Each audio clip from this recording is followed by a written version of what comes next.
Sveiki!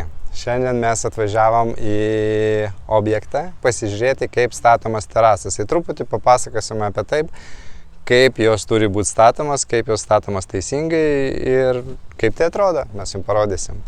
Taip, tai va čia jau eina teraso statymas į pabaigą. Tai yra pirmas dalykas, ką noriu pabrėžti. Bet kuriuo atveju terasa tam, kad jinai nesusikreivintų, nieko jai neatsitiktų laikui bėgant, jinai turi būti dviguba karkasa. Dvigubis karkasas reiškia, kad mes turim vienas lagės nešančios, va čia va, puikiai matosi visas, ir ant viršaus dar dedasi dar sekančios. Tai yra dvigubas karkasas, kaip yra gipso dvigubas karkasas, taip yra ir medinis dvigubas karkasas. Kas dar turi būti padaryta, sakykime taip, ant karkaso antro mes dar uždedam papildomą hidroizoliaciją. Kam jinai reikalinga?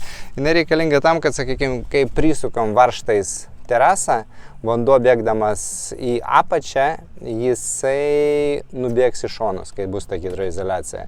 Tai tiesiog ilgiau jūsų terasa jum tarnaus. Tai yra paprastas dalykas, bet iš principo reikėtų tai nepraleisti. Dar vienas dalykas, ką mes matom čia po apačią. Po apačią mes matom žemę, mes visi ją turim, ir ant jos pradedam statyti. Paskui išlyginam pirmą viską ir padedam geotekstilę. Ir ant geotekstilės išpilam akmenukų. Tai yra žvirgždas, kitaip dar galima pavadinti. Ir kam tai reikalinga? Tam reikalinga tam, kad iš po apačios terasos pas jūs neaugtų jokia žolė, kad pas jūs nebūtų ten per didelis kiekis kažkokios tai drėgmės ir visa kita. Tai yra, būtinai reikia padėti geotekstilę, akmenukus ir uždaryti terasą. Tai tada jūs neturėsit jokių problemų, jokių bėdų ir jokių jum nereikalingų ten augalų, drėgmės ir visokių kitokių dalykų, kurie iš to gali paskui išlysti. Tai dar yra vienas dalykas – varžtai. Varžtai, kuriais prisukam jau teraslentės.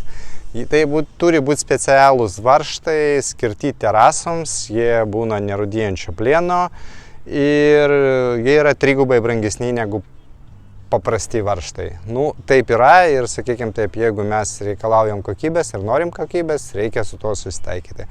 Tai trumpai tiek apie terasą.